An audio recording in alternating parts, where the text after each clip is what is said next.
আসসালামু আলাইকুম সুপ্রিয় শিক্ষার্থীবৃন্দ, কেমন আছো তোমরা? আশা করি সবাই ভালো আছো, সুস্থ আছো। তোমরা জানো স্কুল অফ এক্সিলেন্স তোমাদের জন্য ট্রাই অ্যাডমিশন নামে একটি সম্পূর্ণ ফ্রি বিশ্ববিদ্যালয় ভর্তি কোর্স চালু করেছে এবং সেখানে তোমাদের জন্য মূলত বিশ্ববিদ্যালয় ভর্তি পরীক্ষার প্রশ্নগুলো কীরকম এসে থাকে, কী ধরনের প্রশ্ন ইতোপূর্বে এসেছে বা তোমাদের প্রস্তুতিটা কীরকম হওয়া উচিত সে বিষয়ে আমরা একটা সামগ্রিক ধারণা দেওয়ার চেষ্টা করি এবং বেশ কিছু টপিকের উপর ইতোপূর্বে আমরা ক্লাস নিয়েছি। সেখানে কোন টপিক থেকে কীভাবে প্রশ্ন এসেছে, কোন টপিকগুলো কীভাবে পড়তে হবে সে বিষয়ে ধারণা দেওয়ার তোমাদের চেষ্টা করেছি। আজকে তোমাদের সাথে আমি আছি স্কুল অফ এক্সেলেন্সের পক্ষ থেকে আব্দুল্লাহ মাহফুজ, পড়াশোনা করছি ঢাকা বিশ্ববিদ্যালয়ে বাংলা বিভাগে। আজকে চতুর্থ বর্ষ শেষ করলাম, অর্থাৎ তোমার ফাইনাল ইয়ার শেষ। তোমাদের সাথে যুক্ত হয়েছি আজকে জগন্নাথ বিশ্ববিদ্যালয়ের প্রশ্ন সমাধান করবো আমরা, এবং জগন্নাথ বিশ্ববিদ্যালয়ের প্রস্তুতি যারা নিতে চাচ্ছ, তারা এই বছর জগন্নাথ বিশ্ববিদ্যালয়ের প্রস্তুতি নিবে, তারা কী ধরনের প্রশ্নের সম্মুখীন হতে পারো বা কোন টপিকগুলো থেকে প্রশ্ন সমাধান করতে হবে সে বিষয়ে আমরা আলোচনা করবো। তোমরা যারা আমাদের সাথে ফেসবুকে যুক্ত আছো, অনুগ্রহ করে একটু কমেন্টে জানাবে যে তোমরা আমাকে ঠিকঠাক দেখতে পাচ্ছ কিনা এবং শুনতে পাচ্ছ কিনা। তোমরা যারা ফেসবুকে যুক্ত আছো একটু আমাকে জানাবে যে তোমরা শুনতে পাচ্ছ কিনা ঠিকঠাক এবং দেখতে পারছো কি না। আচ্ছা, দেখছি দুর্জন রয়, মাফিয়া বিনতে রায়হান রাইসা, তামান্না খাতুন, নিলয় পল সহ অনেকে আমাদের সাথে যুক্ত হয়েছে। ঠিক আছে, আমরা তাহলে শুরু করি। আমরা প্রথম প্রশ্নে যদি চলে যাই, যে আমাদের দেখি যে জগন্নাথ বিশ্ববিদ্যালয় আমরা জানি যে বি ইউনিট এবং ডি ইউনিট দুটো ইউনিটে মানবিকের শিক্ষার্থীরা পরীক্ষায় অংশগ্রহণ করতে পেরেছে। একটি আমরা জানি স্বাভাবিকভাবেই বি ইউনিট মানবিক বিভাগ এবং ডি ইউনিট তোমরা জানো সামাজিক বিজ্ঞান অনুষদের থাকে। বি ইউনিটে 3টি শিফট থেকে পরীক্ষা হয়েছে এবং ডি ইউনিটে 2টো শিফট থেকে সব পরীক্ষা অনুষ্ঠিত হয়েছে। আমরা সর্বপ্রথম বি ইউনিটের প্রশ্নগুলো সমাধান করে থাকবো। বি ইউনিটে শিফট 1-এ যে প্রশ্নগুলো এসেছে আমরা একটু যদি দেখি, সর্বপ্রথম প্রশ্ন এসেছে সোনার তরী কবিতায় সোনার তরী কিসের প্রতীক? তোমরা ফেসবুকে অনেকে যুক্ত হয়েছে, ইতোমধ্যে অনেকে কমেন্ট করছে। তোমরা আমাকে ওকে, ঠিক আছে। কাশফিয়া জামান লিখেছে আসসালামু আলাইকুম স্যার। ওয়ালাইকুম আসসালাম রহমতুল্লাহ। গ্রন্থিক সালাম দিয়েছে, ওয়ালাইকুম আসসালাম। মেহেদি লিখেছে অল ক্লিয়ার। ঠিক আছে, আমরা তাহলে ক্লাস আমরা এগোতে থাকি। প্রথম প্রশ্ন আমরা দেখতে পাচ্ছি যে সোনার তরী কবিতায় সোনার তরী কিসের প্রতীক? তোমরা জানো রবীন্দ্রনাথ ঠাকুর রচিত সোনার তরী কাব্যগ্রন্থের নাম কবিতা সোনার তরী। খুবই বিখ্যাত একটি কবিতা সোনার তরী। এবং সোনার তরী কবিতায় মূলত যে মানুষের যে জীবন দর্শন, একজন মানুষের পুরো জীবন ব্যক্তি জুড়ে তার যেই জীবন পরিক্রমায় তার বেড়ে ওঠা বা তার যে মৃত্যু পূর্ববর্তী তার ভাবনা, এই বিষয়গুলো ফুটে উঠেছে। এবং আমরা কিছু তথ্য এখানে দেখতে পাচ্ছি সোনার তরী কবিতা সম্পর্কে, যে সোনার তরী কাব্যের নাম কবিতা মূলত এই সোনার তরী। এমনকি সোনার তরী কবিতাটি একটি মাত্রাবৃত্ত ছন্দে রচিত একটি কবিতা। আমরা জানি প্রত্যেকটি কবিতা একটি ছন্দে রচিত হয়, কোনো কবিতা অক্ষরবৃত্ত, কোনো কবিতা মাত্রাবৃত্ত। যেমন সোনার তরী কবিতার পাশাপাশি আমরা বিদ্রোহী কবিতা পাবো, যেটি মাত্রাবৃত্ত ছন্দে রচিত একটি কবিতা। আমরা পাচ্ছি কবিতা প্রকাশিত হয়েছে জীবন দর্শন, অর্থাৎ সেই কৃষকরূপী যে কবি ছিলেন তার যে জীবন দর্শন, সেই জীবন দর্শন কিন্তু এই সোনার তরী কবিতায় ফুটে উঠেছে। আর সোনার তরী কবিতায় সোনার তরী কিন্তু মূলত মহাকালের প্রতীক, অর্থাৎ যে সোনার তরী আসছিল নদীর ওই পার থেকে, মনে হচ্ছে যে কোনো গ্রাম থেকে আসছে, সে তো মূলত মহাকাল, অর্থাৎ কবিকে বা কৃষকরূপী সেই কবিকে বিনাশ করার জন্য তিনি আসছিলেন। আর সোনার তরী কবিতায় মাঝি কিসের প্রতীক? মাঝি হলো কালের মহাজনের প্রতীক। কালের মহাজন বা মাঝিকেও মহাকালের প্রতীক বলা যেতে পারে। আচ্ছা, পরবর্তী প্রশ্নে আমরা যদি চলে যাই, দ্বিতীয় প্রশ্নে, তুমি এত দয়ালু খোদা তবু তুমি কি কঠিন, উক্তিটি কার?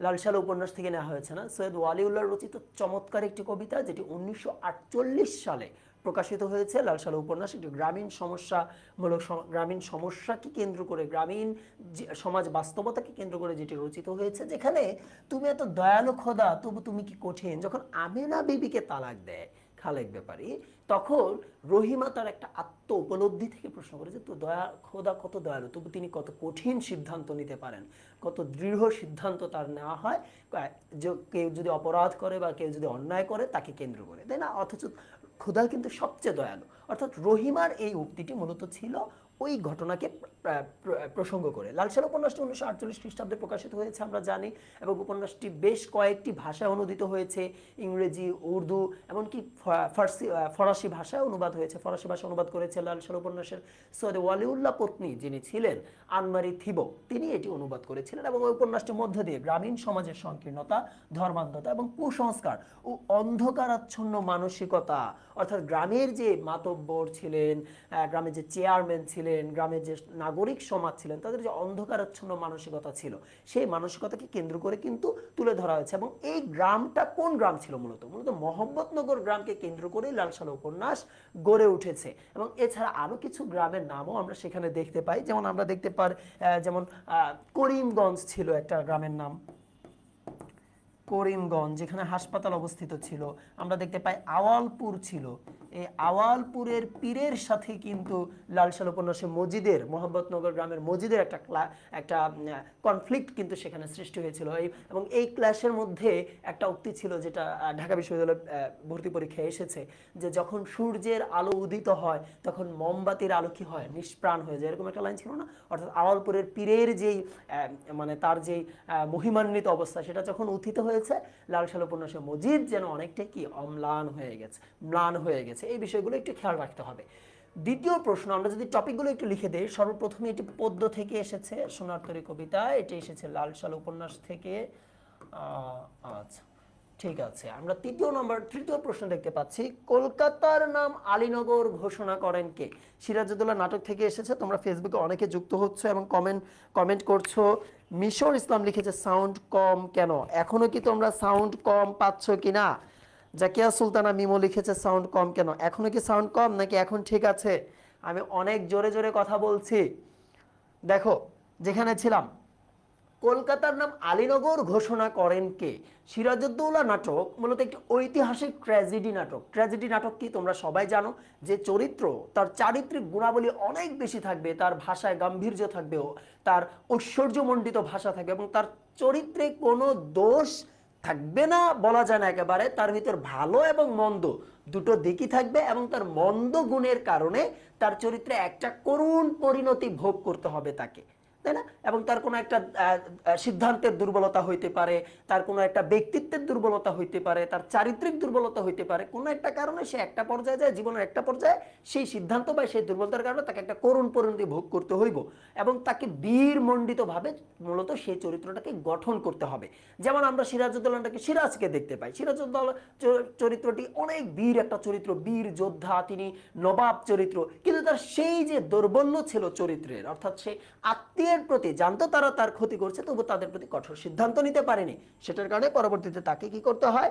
মৃত্যুবরণ করতে হয়। সেই কলকাতার নাম আলীনগর ঘোষণা করেছিলেন কিন্তু সিরাজউদ্দৌলা স্বয়ং, নিজ চরিত্রটি কলকাতার নাম আলীনগর ঘোষণা করেছিলেন। এবং সিরাজউদ্দৌলা নাটকে সর্বমোট 12টি দৃশ্য এবং 4টি অঙ্ক আমরা দেখতে পাই, যেখানে নাটকের সর্বপ্রথম উক্তিটি করেছিলেন ক্যাপ্টেন ক্লেটন। খুবই খুবই খুবই গুরুত্বপূর্ণ একটি তথ্য। আমরা জানি এই ধরনের প্রশ্ন আসে যে নাটকের সর্বপ্রথম উক্তিটি কে করেছে, নাটকের সর্বপ্রথম অঙ্কের প্রথম দৃশ্য কত তারিখে হয়েছে, সর্বপ্রথম অঙ্কের প্রথম দৃশ্য কোথায় অঙ্কিত হয়েছে, এই ধরনের প্রশ্ন কিন্তু আমরা নাটক থেকে আসতে দেখি। এবং পলাশীর যুদ্ধ খুবই গুরুত্বপূর্ণ, সিরাজউদ্দৌলা নাটকে যেটা টার্নিং পয়েন্ট, সেই পলাশীর যুদ্ধ কিন্তু তৃতীয় অঙ্কের তৃতীয় দৃশ্যে অঙ্কিত হয়েছে। এই তথ্যগুলো একটু মাথায় রাখতে হবে। আমরা যদি পরবর্তী প্রশ্নে যাই, বাংলা কোন ধ্বনির সংক্ষিপ্ত রূপ নেই? আমরা জানি স্বরবর্ণ, ব্যঞ্জন বর্ণ দুটো বর্ণেরই সংক্ষিপ্ত রূপ রয়েছে। স্বরবর্ণের সংক্ষিপ্ত রূপকে আমরা কি বলে থাকি? কার। কার সর্বমোট হলো 10টা। ব্যঞ্জন বর্ণের সংক্ষিপ্ত রূপকে আমরা কি বলে থাকি? ফলা। ফলা হলো সর্বমোট 6টা। এই 10টা সর্বমোট 11টি স্বরবর্ণের মাঝে 10টি স্বরবর্ণের সংক্ষিপ্ত রূপ রয়েছে, অর্থাৎ কার রয়েছে, কিন্তু একটি স্বরবর্ণের নাই, সেটা হলো স্বর অ। এই স্বর অকে সেজন্য বলা হয় লীন বর্ণ, অর্থাৎ এর সাথে আর কোনো বর্ণের কি সংক্ষিপ্ত রূপ হয় না। এই বর্ণটি মূলত অন্য বর্ণের সাথে কি সংযুক্ত থাকে। এই ব্যঞ্জন বর্ণের সংক্ষিপ্ত রূপ 6টি। এই 6টি ফলা আমরা কি কি জানি? ম, জ, র, ব, ল এবং ন। ঠিক আছে, এগুলো একটু মাথায় রাখতে হবে। মৌলিক স্বরবর্ণ সর্বমোট 7টি। মৌলিক স্বরবর্ণ বা স্বরধ্বনি কয়টি? মৌলিক স্বরধ্বনি কয়টি আমরা জানি? 7টি। এগুলোও মাথায় রাখতে হবে। রসস্বর কতটি, দীর্ঘস্বর কতটি, এই বিষয়গুলো থেকে কিন্তু পরীক্ষায় অহরহ আমরা প্রশ্ন আসতে দেখব। ঠিক আছে, নিচের কোনটি ব্যঞ্জন সন্ধির উদাহরণ? সন্ধি, ব্যঞ্জন সন্ধি, স্বরসন্ধি, তাই না? খুবই গুরুত্বপূর্ণ। সন্ধি থেকে প্রশ্ন, বাংলা সন্ধি আর সংস্কৃত সন্ধি থেকে আবার সংস্কৃত সন্ধির ধাপ আছে, সেখানে স্বরসন্ধি, ব্যঞ্জন সন্ধি এবং বিসর্গ সন্ধি। এইখানে বলছে ব্যঞ্জন সন্ধির উদাহরণ কোনটি? স্বরসন্ধি কি আর ব্যঞ্জন সন্ধি কি? স্বরসন্ধি হইল যখন আমরা স্বরধ্বনির সাথে স্বরধ্বনির সন্ধি হতে দেখব। স্বরধ্বনি আর কি, স্বরধ্বনির সাথে যখন সন্ধি হবে তখন সেটা স্বরসন্ধি। কিন্তু স্বরধ্বনির সাথে ব্যঞ্জন ধ্বনি, ব্যঞ্জন ধ্বনির সাথে স্বরধ্বনি বা ব্যঞ্জন ধ্বনির সাথে ব্যঞ্জন ধ্বনির সন্ধি হলে সেটা ব্যঞ্জন সন্ধি হয়ে যাবে। স্বরসন্ধি কেবল তখন হবেন যখন দুটোই কি থাকবে, স্বরসন্ধি হবে। তাহলে আমরা যদি দেখি যে ব্যঞ্জন সন্ধির উদাহরণ, এখানে যদি আমরা এগুলো সন্ধি বিচ্ছেদ করি, প্রথমে সংবাদ শব্দের সন্ধি বিচ্ছেদ কি আসে? সম যুক্ত বাদ। শুভেচ্ছা কি আসতেছে? শুভ যুক্ত ইচ্ছা। অতীত কি আসছে? অতিযুক্ত ইত। প্রত্যেক কি আসতেছে? প্রতিযুক্ত এক। এখন দেখো এইখানে প্রতিযুক্ত এক, প্রতিতে এখানে রসই ই এবং এ, এই দুইটা ধ্বনির সন্ধি হয়েছে, দুইটা স্বরসন্ধি। তাহলে প্রত্যেক কি? স্বরসন্ধি। দুইটা স্বরধ্বনি, যেহেতু দুইটা স্বরধ্বনির সন্ধি হয়েছে সেটা স্বরসন্ধি প্রত্যেক। অতীতে যদি আমরা যাই, এইখানে রসই এবং রসই দুইটা স্বরধ্বনির সন্ধি হয়েছে, অতীতে একটি স্বরসন্ধি। শুভেচ্ছাতে যদি আমরা যাই, শুভ, এখানে ভয়ের সাথে একটা অধ্বনি লুপ্ত আছে, তাই না, লীন বর্ণ, আর সন্ধিটা হয়েছে রসইর সাথে, তাহলে অ এবং রসই দুইটাই স্বরধ্বনি, শুভেচ্ছা একটি স্বরসন্ধি। কিন্তু সংবাদ, এখানে ব একটা ব্যঞ্জন ধ্বনি, ম সাথে কোনো অধ্বনি যুক্ত নেই, তার মানে মটাও ব্যঞ্জন ধ্বনি। একটা ব্যঞ্জন ধ্বনি এবং অন্য একটা ব্যঞ্জন ধ্বনি সন্ধি হলে সেটা কোন সন্ধি হয়ে যায়? সেটা অবশ্যই ব্যঞ্জন সন্ধি হয়ে যায়। সুতরাং সংবাদ হইল সঠিক উত্তর, একটি ব্যঞ্জন সন্ধির উদাহরণ। আমরা যদি কিছু তথ্য আরো সন্ধি সম্পর্কে জেনে নেই, যেমন নিপাতনে সিদ্ধ ব্যঞ্জন সন্ধি রয়েছে বেশ কিছু, বৃহস্পতি, বনস্পতি, পরস্পর, এছাড়া আরো বেশ কিছু রয়েছে, সেগুলো একটু মাথায় রাখতে হবে। সন্ধি মূলত দুটি ধ্বনির মিলনকে বোঝায়। আমরা জানি সন্ধিতে কিন্তু বর্ণের মিলন হয় না, ধ্বনির মিলন হয়। যেমন আমরা এখানে দেখতে পাচ্ছি শুভেচ্ছা, শুভ যুক্ত ইচ্ছা, অধ্বনি এবং ই ধ্বনি দুটো সন্ধি হয়ে সেখানে এ ধ্বনি উৎপন্ন হয়েছে। এই বিষয়গুলো একটু খেয়াল রাখতে হবে। ফেসবুকে আমাদের সাথে অসংখ্য স্টুডেন্ট যুক্ত হয়েছে, তোমাদেরকে অসংখ্য ধন্যবাদ। তোমরা মনোযোগ দিয়ে ক্লাসটি করবে এবং গুরুত্বপূর্ণ তথ্যগুলো অবশ্যই নোট করে রাখার চেষ্টা করবে। আমরা যদি ষষ্ঠ প্রশ্নে চলে যাই, হাট বাজার কোন অর্থে দ্বন্দ্ব সমাস?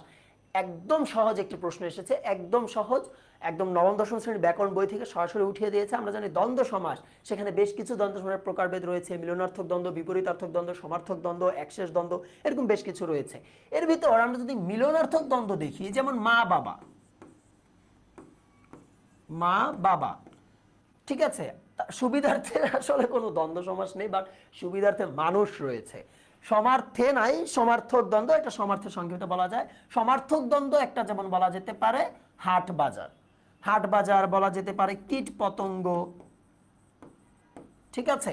বিরোধার্থক দ্বন্দ্ব কি বলা যেতে পারে? বিপরীত অর্থ দিবে এরকম, যেমন আমি যদি বলি যে ভালো মন্দ, তাহলে সঠিক উত্তর আমরা কোনটা পাচ্ছি? হাট বাজার কোন অর্থে দ্বন্দ্ব সমাস?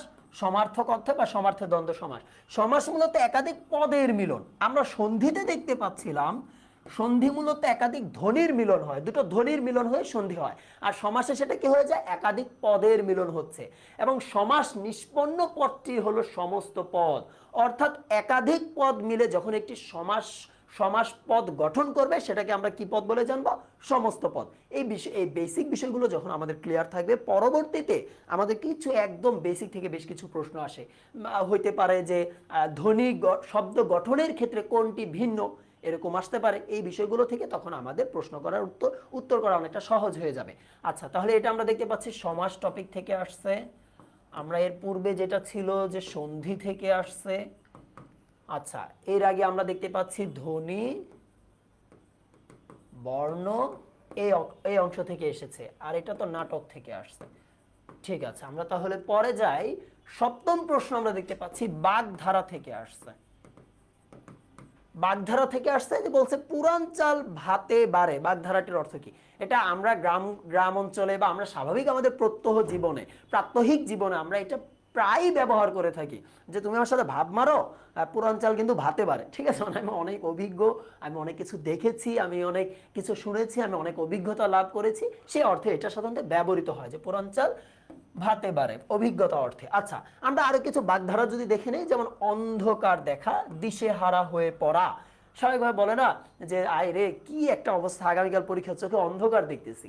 যে এখন তোমরা অনেকে ভর্তি পরীক্ষার প্রস্তুতি নিচ্ছ, শুরু করছো, অনেকে হয়তো আলসেমি করবে, অনেকে আগামী 3 মাস 4 মাস যে কঠিন সময় যাবে সে সময়টা তোমরা নিজেরা পড়াশোনা না করে উল্টো সময় নষ্ট করবে, তারা কিন্তু অ্যাডমিশন পরীক্ষার ঠিক 10-12 দিন আগে চোখে অন্ধকার দেখবে, ঠিক আছে? চোখে যেন অন্ধকার দেখতে না হয় সেজন্য স্কুল অফ এক্সেলেন্স তোমাদের সাথে আছে, ভর্তি হয়ে যাও আজই। 18 মাসে বছর দীর্ঘ সূত্রিতা। আমরা অনেক সময় কি করি, আলসেমি করতে করতে একটা কাজ অনেক লেন্দি করে ফেলি, বলে না যে আরে তুমি ওর কাছে এই কাজ দিছো, ওর তো 18 মাসে বছর হয়, অর্থাৎ ও তো একটা কাজ অনেক লেট করে করে, অনেক দীর্ঘ সূত্রিতা, অনেক সময় নিয়ে সেই কাজটা শেষ করে, ঠিক আছে? সেই অর্থে ব্যবহৃত হয়। কপাল ফেরা, সৌভাগ্য লাভ।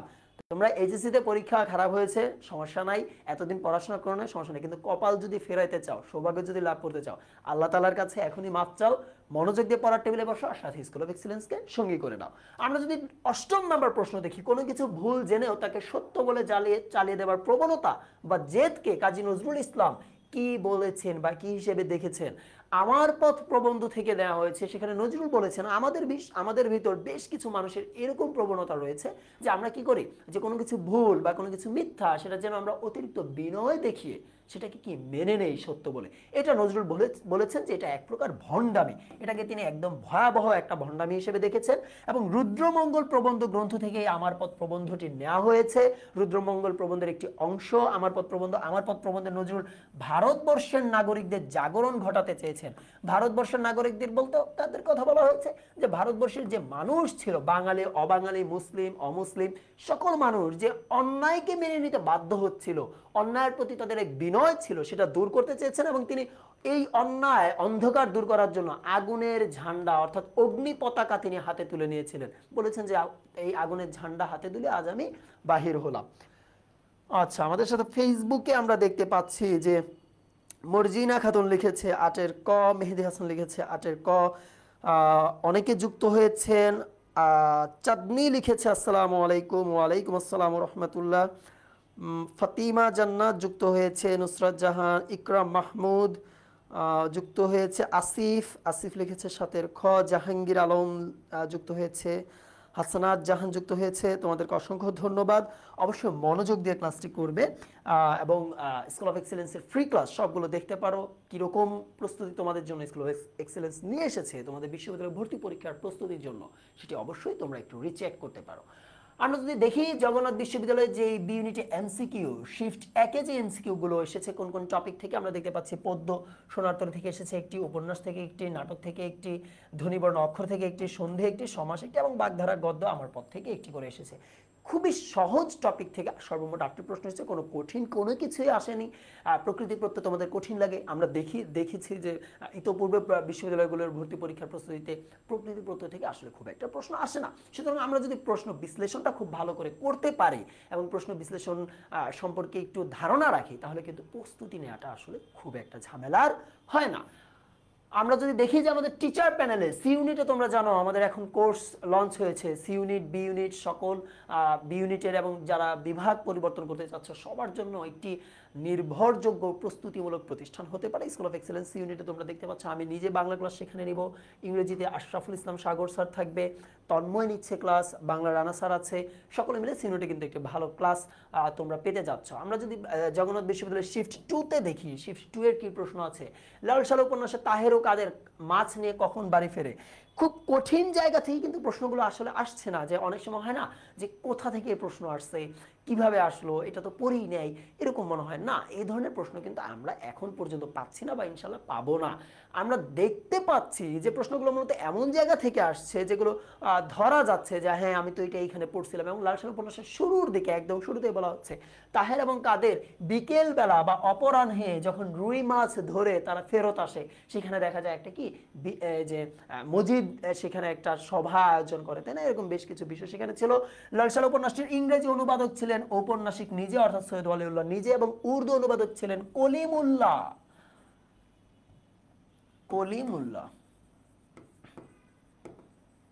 আচ্ছা, আর উপন্যাসটি নারী সমাজের প্রধান সংযোগকারী চরিত্র রহিমা নিজে।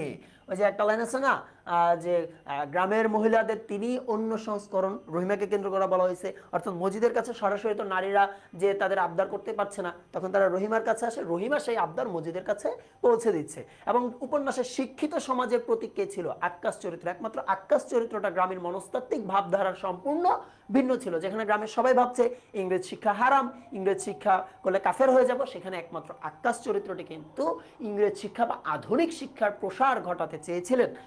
আমরা যদি যাই, কোনটি সুফিয়া কামাল রচিত গ্রন্থ নয়? সুফিয়া কামাল যিনি তাহারে পরমাণে রচনা করেছেন, চমৎকার একটি কবিতা, তাই না? প্রকৃতির সাথে মানব মনের যে বিরহ আনন্দের যে সংস্পর্শ, সেটি তিনি তুলে ধরতে চেয়েছেন। সেখানে আমরা দেখতে পাচ্ছি উত্তরের পথ যে উপন্যাসটি রয়েছে, এটি কিন্তু সুফিয়া কামাল রচিত নয়। উত্তরের পথ লিখেছে কে? বিভূতিভূষণ বন্দ্যোপাধ্যায়। বিভূতিভূষণ বন্দ্যোপাধ্যায়। বিভূতিভূষণের রচনা তোমরা অনেকে নিশ্চয়ই পড়ছো। পথের পাঁচালী, আরণ্যক, তারপর বলতে পারো যে অপরাজিতা, এগুলো তোমরা অনেকে পড়েছো। খুবই বিখ্যাত একজন ঔপন্যাসিক বা সাহিত্যিক। এবং তাহারই পরম কবিতাটিতে বসন্ত বিদায় কবি মনে কষ্ট অনুভব হয়। বসন্তে যে চলে গিয়েছে, ওই যে পুষ্পশূন্য দিগন্তের পথে গিয়াছে চলিয়া, তাহার এই পরে মনে ভুলিতে পারি না কোনো মতে। বসন্তের যে বিদায় এবং শীতের যে আগমন ঘটেছে, এইটাই মূলত কবিকে কি করে রেখেছে? বিষণ্ণ করে রেখেছে, তাই না? মাঘের সন্ন্যাসী বলতে তাহার এই পরে মনে কবিতা আমরা জানি শীতকালকে বোঝানো হয়েছে। এবং তিনি বলছিলেন যে কুহেলি উত্তরি তলে মাঘের সন্ন্যাসী, এরকম আছে না? অর্থাৎ ওই যে কুহেলি মানে কি? কুয়াশা, উত্তরি মানে চাদর, এবং মাঘের সন্ন্যাসী মানে শীত। অর্থাৎ প্রকৃতির বিদায় বা প্রকৃতির আগমনের সাথে একজন কবি বা একজন মানুষের যে মানব মনের সংস্পর্শ রয়েছে, তার যে একটা পরিবর্তন সাধিত হয়, সেটি কিন্তু তাহার এই পরে মনে কবিতা সুফিয়া কামাল শিল্প ভাষ্যে চমৎকারভাবে তিনি রচনা করেছেন। আমরা যদি তৃতীয় প্রশ্নটি দেখি, আমরা এখানে টপিকগুলো একটু লিখে নেই। এর আগের টপিক আমরা সবগুলোই লিখেছি। প্রথমে এসেছে উপন্যাস থেকে, তারপর এসেছে সুফিয়া কামাল রচিত গ্রন্থ নয়। এটা আমরা কবি ও লেখক পরিচিতি বলতে পারি। কবি ও লেখক পরিচিতি। ঠিক আছে, ফেসবুকে আমাদের সাথে অনেকে যুক্ত হয়েছে, অনেকেই দেখছে। সাইমিন আহমদ দেখছে, সাজ্জাদ দেখছে, ইকরাম মাহমুদ দেখছে রুহি। ঠিক আছে, আমরা তাহলে তৃতীয় প্রশ্নে চলে যাই। তৃতীয় প্রশ্নে শেষের কবিতা রবীন্দ্রনাথ ঠাকুরের কোন ধরনের রচনা? এটিও কবি ও লেখক পরিচিতি থেকে এসেছে। কবি ও লেখক পরিচিতি। লেখক পরিচিতি।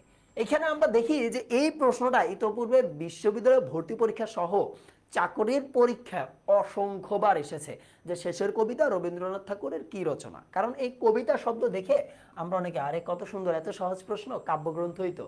না, শেষের কবিতা কিন্তু রবীন্দ্রনাথ ঠাকুর রচিত একটি কাব্যগ্রন্থ নয়, উপন্যাস।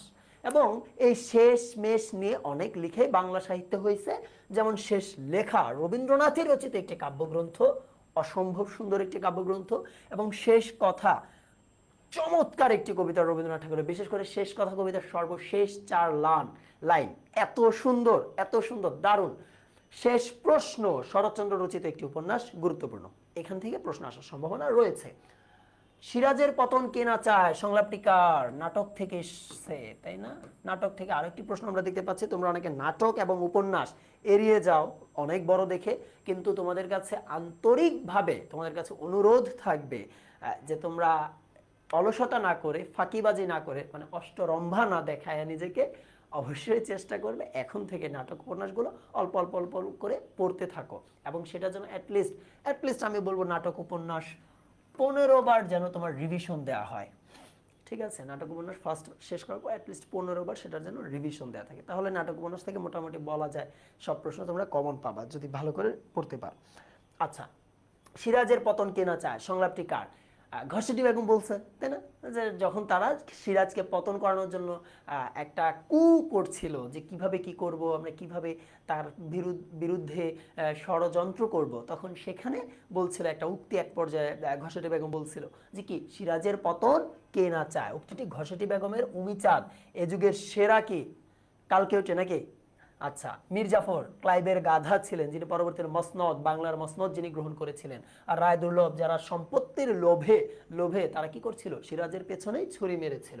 সিরাজ স্বয়ং 8টি দৃশ্যে উপস্থিত ছিলেন, অর্থাৎ লালসাল উপন্যাসে আমরা যেই চরিত্রগুলোকে দেখতে পাই সেই চরিত্রগুলোর মধ্যে একমাত্র সিরাজ সর্বাধিক দৃশ্যে তিনি নিজে উপস্থিত ছিলেন। সরি, সিরাজউদ্দৌলা নাটকের যে চরিত্রগুলো, দুঃখিত, সিরাজকে হত্যা করে মোহাম্মদী বেগ সম্পর্কে একটা তথ্য কিন্তু আমরা লালসাল সিরাজউদ্দৌলা নাটক থেকে পাই, যে বলা হচ্ছিল কৃতঘ্ন, অর্থাৎ উপকারীর অপকার করে। যে সিরাজউদ্দৌলা নাটকে সিরাজকে হত্যার জন্য 10,000 টাকার বিনিময়ে তিনি চুক্তিবদ্ধ করেছিলেন মোহাম্মদী বেগ, এবং 5,000 টাকা অগ্রিম অর্থাৎ কাজের পূর্বে তাকে দিতে হয়েছিল। এবং সর্বশেষ উক্তি সিরাজউদ্দৌলা নাটকে এই মোহাম্মদী বেগের, তার একটা হাসির মধ্য দিয়ে সিরাজউদ্দৌলা নাটক কিন্তু শেষ হয়েছিল। এবং সর্বপ্রথম উক্তিকার ছিল ক্যাপ্টেন ক্লেটন। দারুণ। সিরাজউদ্দৌলা নাটকে তোমাদের সবচেয়ে পছন্দের চরিত্র কোনটা? তোমরা লিখে জানাতে পারো। সিরাজউদ্দৌলা নাটকের সবচেয়ে পছন্দের চরিত্র ছিল তোমাদের কোনটা, যাকে দেখে খুব মজা লাগতো বা ফানি হইতো, বা তোমরা খুব ভাল লাগতো তাকে? আমাদের সাথে ফেসবুকে যুক্ত আছে লুবাইনা নূর, আমাদের একাডেমিক ব্যাচের স্টুডেন্ট। যুক্ত আছে ইকরাম মাহমুদ, সাইফ আব্দুল্লাহ। আমার নাম আব্দুল্লাহ, খুবই সুন্দর নাম, তোমাকে অনেক ধন্যবাদ। ইরানি শাহজাদি যুক্ত হয়েছে, নাদিয়া যুক্ত হয়েছে, আনোয়ার এবং কাজী হায়দার। ফারজানা লিখেছে লুৎফাকে তিনি বলেছেন সিরাজউদ্দৌলা নাটকে তার প্রিয় চরিত্র। লুৎফা চরিত্রটা আসলে একটা অপূর্ণ চরিত্র, নাট্যিক আঙ্গিকে যাকে বলা হয়, যে অপূর্ণ চরিত্র। কেন? আমরা জানি যে নাটকের চরিত্র হইতে হবে তাকে এরকম যে তার ভিতর দোষ গুণ সব থাকবে, কিন্তু দেখো সিরাজউদ্দৌলা নাটকে লুৎফা চরিত্রের ভিতর সব যেন খালি কি ভালো দিক, তার ভিতর স্বামীর প্রেম ছাড়া আর কিছুই নাই। তার সে যে ত্যাগ করবে, সে যে প্রতিবাদ করবে, এগুলো তার ভিতর ছিল না। এগুলো অন্য ধরনের জন্য যখন আমরা পেইড ব্যাচে আমরা যখন নাটক পড়বো, আমরা যখন পেইড ব্যাচে উপন্যাস পড়বো, তখন দেখবে এত চমৎকার লাগে এগুলো পড়তে, এবং অনেক বিশ্লেষণ করে পড়বো ইনশাল্লাহ। অনেকে বলেছে সিফাত লিখেছে রাইসুল জুহালা, দারুণ একটা চরিত্র। কি বলে, আমি নাকি গুফচ্চর, তাই না? আচ্ছা, নারায়ণ সিং, রাইসুল জুহালা সবারই প্রিয় চরিত্র, আমার নিজেরও প্রিয় চরিত্র। আমি জানতাম এই চরিত্রের নামটি আসবে। আমরা পঞ্চম প্রশ্নে চলে যাই। ধ্বনি নির্দেশক চিহ্নকে কি বলে? ধ্বনি বর্ণ থেকে এসেছে। আচ্ছা, ধ্বনি বর্ণ থেকে এসেছে। ধ্বনি নির্দেশক চিহ্নকে কি বলে? একদমই সহজ। যেমন আমি অধ্বনি উচ্চারণ করছি, অধ্বনি বোঝানোর জন্য আমি এটা অঙ্কন করলাম, তাহলে এটাকে কি বলি আমরা? বর্ণ বলি। সঠিক উত্তর বর্ণ। কার তো আমরা জানি স্বরবর্ণের সংক্ষিপ্ত রূপ। অক্ষর কাকে বলা হয়? অক্ষর বলা হয় একটি শব্দকে নিঃশ্বাসের স্বল্পতম প্রয়াসে ঠিক যতটুকু উচ্চারণ করা যায়। যেমন আমি যদি বলি বাবা, এই বাবা শব্দটাকে আমি নিঃশ্বাসের স্বল্পতম প্রয়াসে কতটুকু উচ্চারণ করতে পারবো? বা বা, দুইটা, যেটাকে আমরা ইংরেজিতে সিলেবল বলে জানি। যেমন আমি যদি বলি বিশ্ববিদ্যালয়, তাহলে আমি নিঃশ্বাসের স্বল্পতম প্রয়াসে কতটুকু করে উচ্চারণ করতে পারছি? বিশ্ববিদ্যালয়, 5টা। এই যে যতটুকু ভেঙে নিঃশ্বাসের স্বল্পতম প্রয়াসে উচ্চারণ করা যায়, সেটাই মূলত অক্ষর। আর বর্ণমালা তো আমরা সবাই জানি, সকল বর্ণ মিলিত হয়ে একটি যে বর্ণমালা গঠিত হয়। ঠিক আছে, ঠিক আছে। আচ্ছা আচ্ছা, আমরা তাহলে দেখি। এছাড়াও পূর্ণমাত্রার বর্ণ রয়েছে সর্বমোট 32টি। এর ভিতর 26টি রয়েছে ব্যঞ্জন বর্ণ, 8টি রয়েছে 26টি রয়েছে ব্যঞ্জন বর্ণ, 6টি রয়েছে স্বরবর্ণ। আমরা দেখতে পাই অর্ধমাত্রার বর্ণ সংখ্যা 8টি, এর ভিতর 7টি রয়েছে ব্যঞ্জন বর্ণ, 1টি রয়েছে স্বরবর্ণ। মাত্রাহীন বর্ণ সংখ্যা 10টি, 6টি রয়েছে ব্যঞ্জন বর্ণ, 4টি রয়েছে স্বরবর্ণ। আমরা হরতাল শব্দটি কোন ভাষা থেকে আগত এসেছে? শব্দ অসম্ভব গুরুত্বপূর্ণ একটা টপিক, বিশেষ করে শব্দ, ধ্বনিবর্ণ, অক্ষর, যেখান থেকে প্রশ্ন আমরা সমাধান করলাম, নাটক, উপন্যাস, গদ্য, পদ্য, বানান, এইগুলো থেকে প্রশ্ন অহরহ তোমরা পাবা। সুতরাং এই টপিকগুলো সবচেয়ে বেশি মনোযোগ দিয়ে পড়তে হবে। আমরা দেখতে পাচ্ছি হরতাল শব্দটি কোন ভাষা থেকে? শব্দ থেকে প্রশ্ন আসলে এইখান থেকেই মূলত আসে, অর্থাৎ শব্দের উৎস তোমাদের কাছে জানতে চাওয়া হবে। বিগত বছরের প্রশ্ন টেক্সট বুক থেকে যেগুলো পড়াবো এবং নবম দশম শ্রেণীর ব্যাকরণ বই, এগুলো পড়লে মূলত এখান থেকে কমন পাওয়া যায়। হরতাল শব্দটি আমরা সবাই জানি গুজরাটি একটি শব্দ। এই হরতাল শব্দের পাশাপাশিও হিন্দি শব্দ বেশ কিছু আমরা একটু জেনে নেই। যেমন আমরা ঝান্ডা ও ঠান্ডা হিন্দি শব্দ দেখতে পাচ্ছি, যেগুলো আমরা পেয়েছি আমার পথ প্রবন্ধ থেকে, কারণ আমরা জানি পাঠ্য বই থেকেই মূলত কমন পড়ার সম্ভাবনা সবচেয়ে বেশি থাকে। যেমন এখানে একটা রুলস আমরা দেখে নিই একটু। ঝান্ডা ও ঠান্ডা আমরা জানি ট বর্গের বর্ণের সাথে মূর্ধন্য ন যুক্ত হয়, এবং ট বর্গের একটি বর্ণ হলো ড, তাহলে এইখানে মূর্ধন্য ন যুক্ত হওয়ার কথা ছিল। কিন্তু এটাও আমরা জানি বিদেশি শব্দে কখনোই কি হয় না, মূর্ধন্য ন ব্যবহৃত হয় না। বাবা ও চাবুক তুর্কি শব্দ আমরা দেখতে পাচ্ছি, নামাজ রোজা ফার্সি শব্দ দেখতে পাচ্ছি। এগুলো একটু খেয়াল করতে হবে, একটু দেখতে হবে, এবং এখন থেকেই যেন মুখস্থটা ভালো করে হয়ে যায় সেটা মাথায় রাখতে হবে। আমরা সপ্তম প্রশ্নে চলে যাই। কীট পতঙ্গ কোন ধরনের দ্বন্দ্ব সমাস? সমাস থেকে আরো একটি প্রশ্ন আমরা দেখতে পাচ্ছি। আচ্ছা, কীট পতঙ্গ আমরা ইতোমধ্যেই পড়ে ফেলেছি, একবার দেখেছি তাই না? কীট পতঙ্গ একটি সমার্থক দ্বন্দ্ব সমাস। কীট এবং পতঙ্গ একই অর্থে ব্যবহৃত হচ্ছে, কীট ও পতঙ্গ একই অর্থে ব্যবহৃত হয়েছে। সিনথিয়া সীমান্থি কমেন্ট করেছে, শাহাপরান কমেন্ট করেছে, আবু হুজাইফা রাসু দেখছে আমাদের সাথে, মাহফুজা আক্তার আমাদের সাথে দেখছে, জাহিন শাহরিয়ার সাদিদ যে দেখছে। জাহিন নামটা খুবই সুন্দর, আমার ভাগ্নের নাম জাহিন, দারুণ একটি নাম, ঠিক আছে। এবং দেখছে গোলাপ ফুল, গোলাপ ফুল আমাদের সাথে ক্লাসে আছে, দুঃখিত, দাঁড়াও এক সেকেন্ড।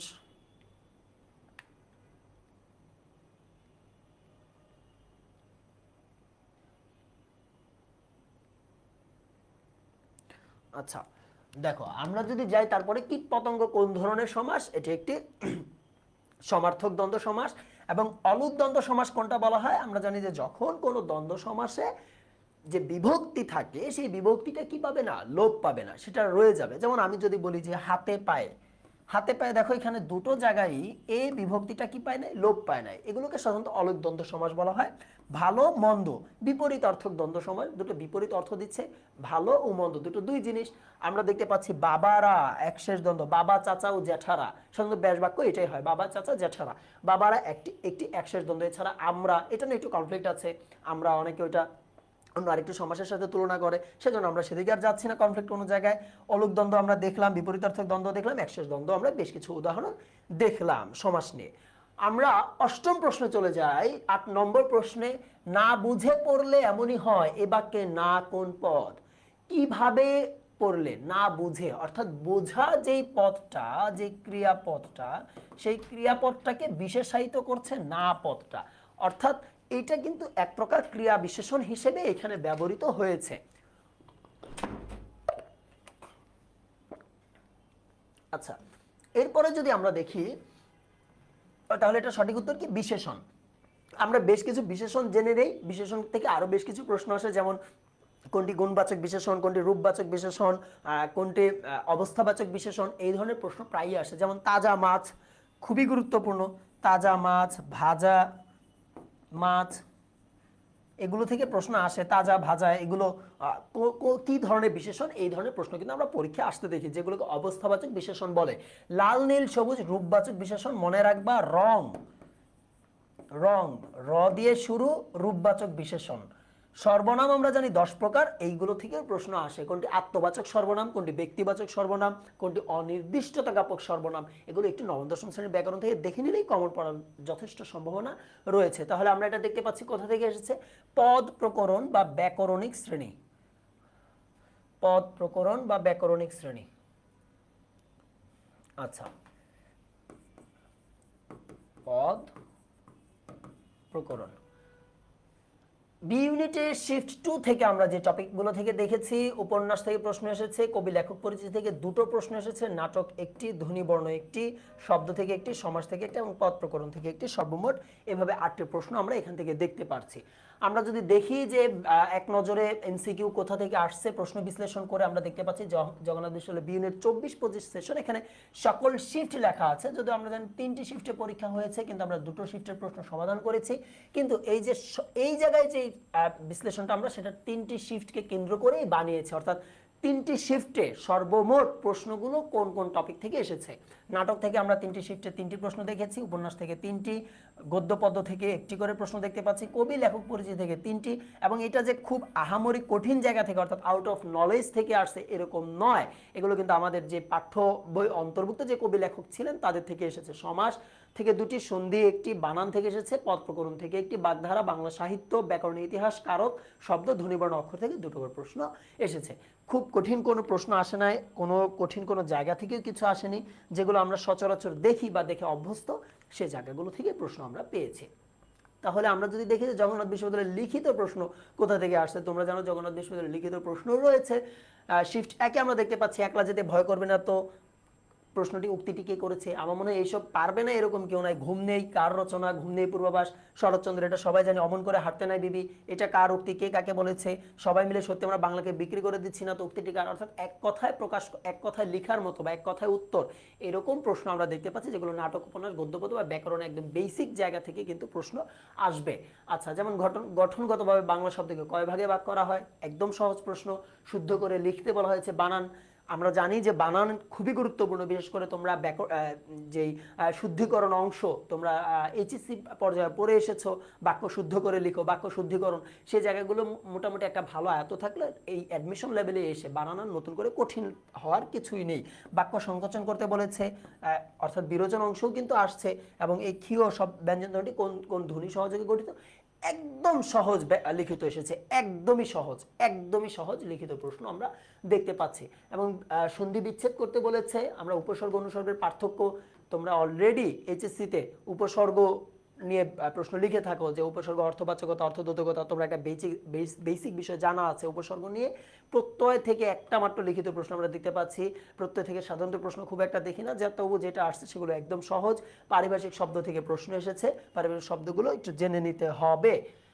আমরা যদি দেখি যে এছাড়াও আরো এক কথায় উত্তর দেওয়ার মতো বেশ কিছু সহজ সহজ প্রশ্ন আমরা এখানে দেখতে পাচ্ছি, যেগুলো থেকে লিখিত আসছে। ঠিক একইভাবে শিফট 2 তে আমরা লিখিত দেখতে পাচ্ছি একইভাবে, যেরকম সহজ প্রশ্ন শিফট 1 এ দেখতে পাচ্ছি, শিফট 2 এ আমরা সেগুলো দেখতে পাচ্ছি।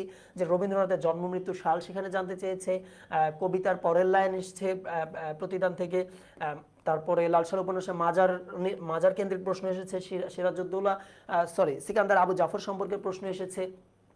এছাড়াও সন্ধি বিচ্ছেদ আমরা শিফট 1 এ দেখতে পেরেছি, শিফট 2 এও আমরা সন্ধি বিচ্ছেদ পেয়েছি।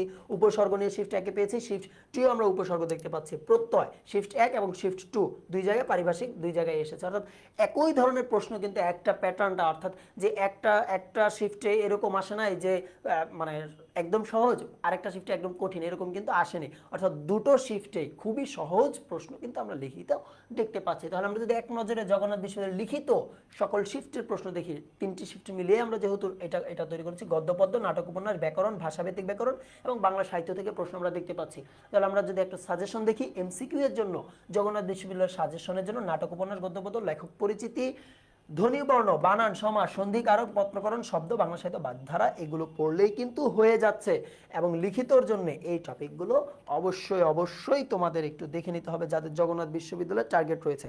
তোমরা একটু জানাও যে তোমাদের জগন্নাথ বিশ্ববিদ্যালয়ের টার্গেট রয়েছে কার। মর্জিনা খাতুন লিখেছে, জি পেইড বেসের ক্লাস জুমে হয়।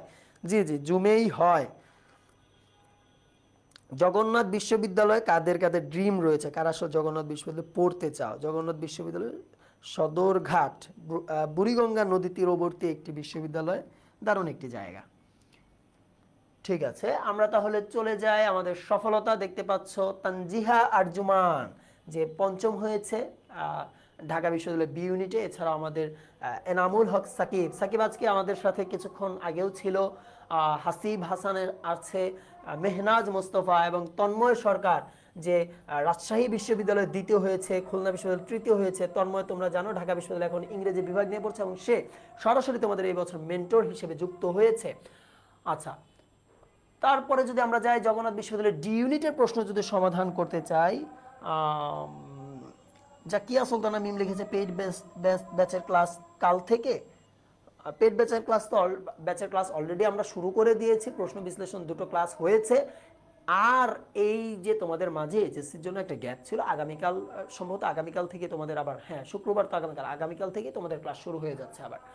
প্রশ্ন বিশ্লেষণ জগন্নাথ বিশ্ববিদ্যালয়ের ডি ইউনিটের শিফট 1 এর ক্লাস আমরা দেখি যে সে সকাল থেকে যাই যাই করছে, বাক্যে যাই যাই কি ধরনের পদ? পদ প্রকরণ থেকে আসছে। আচ্ছা, যাই যাই কি ধরনের পদ?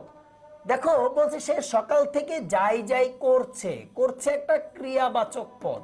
ক্রিয়াবাচক পদকে যখন কোনো কিছু বিশেষায়িত করে বা মডিফাই করে সেটাকে আমরা জানি ক্রিয়া বিশেষণ বলা হয়। তাহলে সঠিক উত্তর ক্রিয়া বিশেষণ। আমরা এর বাইরে কিছু তথ্য জেনে নেই যেখান থেকে কমন আসতে পারে, যেমন আমি, তুমি, সে, এগুলোকে ব্যক্তিবাচক সর্বনাম বলে। সর্বনাম আমরা জানি 10 প্রকার। নিজ, আপনি, নিজে, এগুলোকে আত্মবাচক সর্বনাম বলে। সেরকম ধরো আমি বললাম যে ওই, তারপরে বলা যেতে পারে সে, এই, এগুলোকে বলা হয় নির্দিষ্টতা জ্ঞাপক সর্বনাম, নির্দেশ করছে কিছু। এই কলমটা আমার, কলমটাকে নির্দেশ করছে। আচ্ছা, তারপর আমরা আবার বাগধারা থেকে দেখতে পাচ্ছি। বাগধারা থেকে আজকে আমরা বেশ কিছু প্রশ্ন ইতোমধ্যে সমাধান করেছি। সহজই আসছে, কঠিন কিছুই আসে নাই। যেমন আকাশ ধরা, বাগধারাটির অর্থ কি? আকাশ ধরা মানে হলো বৃষ্টি বন্ধ হওয়া, মানে ইতোমধ্যে মানে মাত্রই বৃষ্টিটা বন্ধ হয়েছে। তোমাদের এলাকায় আশেপাশে কোথায় বৃষ্টি হচ্ছে তোমরা জানাতে পারো। কিছুক্ষণ আগে এখানে অনেক বৃষ্টি হয়েছে। কলুর বলদ, একটানা খাটুনি। তোমাদের কাছে খুবই কঠিন একটা কথা বলি যে আমাদের যে বাবারা, মা কিংবা পরিবারের বড় ভাই বা বড় বোন কলুর বলদের মতো খাটতেছে আমাদের পেছনে, শুধু আমাদের সাকসেস দেখার জন্য, আমরা কি ভালো কিছু করি সেটা দেখার জন্য। আর তোমরা সারাদিন ফেসবুক চালাচ্ছ, সময় নষ্ট করছো। অনুগ্রহ করে এটা আর করো না। সময় নষ্ট না করে পড়াশোনায় মনোযোগী দাও এবং বাবা মার স্বপ্নগুলো পূরণ করার চেষ্টা করো। কলুর বলদ, একটানা খাটুনি, কান ভাঙানো, কুপরামর্শ। এই যে তোমার আশেপাশে বন্ধু বান্ধব কান ভাঙাবে, তোমার কান ভাঙাবে এখন তোমাকে, যে কি জানো, a piece of paper cannot কি define my success না কি যেন একটা ইংরেজি তোমরা ডায়লগ দাও না, যে একটি পরীক্ষার কাগজ আমাকে কখন আমার সফলতার নির্ণায়ক হবে না। আসলে কিন্তু এটা না, একটা পরীক্ষা তোমার জীবনে অনেক ইম্প্যাক্ট পড়তে পারে। সুতরাং একটু সিরিয়াস হও, একটু পড়াশোনা করো, কুপরামর্শগুলো এড়িয়ে চলো। খেজুরে আলাপ, অকাজের কথা। এই যে এখন প্রস্তুতির সময়, এখন তোমার অনেক বন্ধু বান্ধব তোমাকে মেসেঞ্জারে নক দিবে, ফেসবুকে নক দিবে, নানান জায়গায় নক দিবে। নক দিয়ে বলবে কি তোমাকে? একটা কথাই বলবে যে বন্ধু দেখো কত সুন্দর দিন, বন্ধু দেখো কত সুন্দর রাত। এই ধরনের আলোচনা তোমার সাথে করবে। এই ধরনের খেজুরে আলাপ থেকে দূরে থাকতে হবে।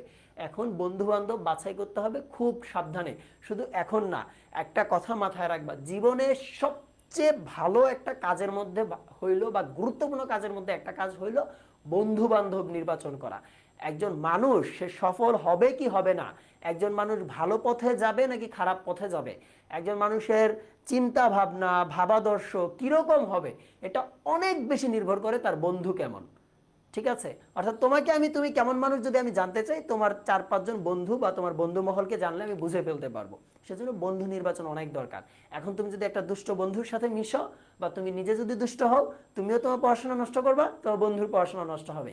এটা করা যাবে না। এখন ভালো বন্ধুর সাথে চলতে হবে, যে ইসলামিক মাইন্ডসেট আছে, যার ভিতর ইহকাল পরকাল সম্পর্কে ধারণা আছে, যার ভিতর ন্যায়বোধ আছে, যার ভিতর বিবেকবোধ আছে, এবং যে নিজেকে উন্নতির দিকে নিয়ে যেতে চায়। তাহলে দেখো তোমার ভিতর সেই গুণগুলো আসবে, তুমিও পড়াশোনায় মনোযোগী হতে পারবা।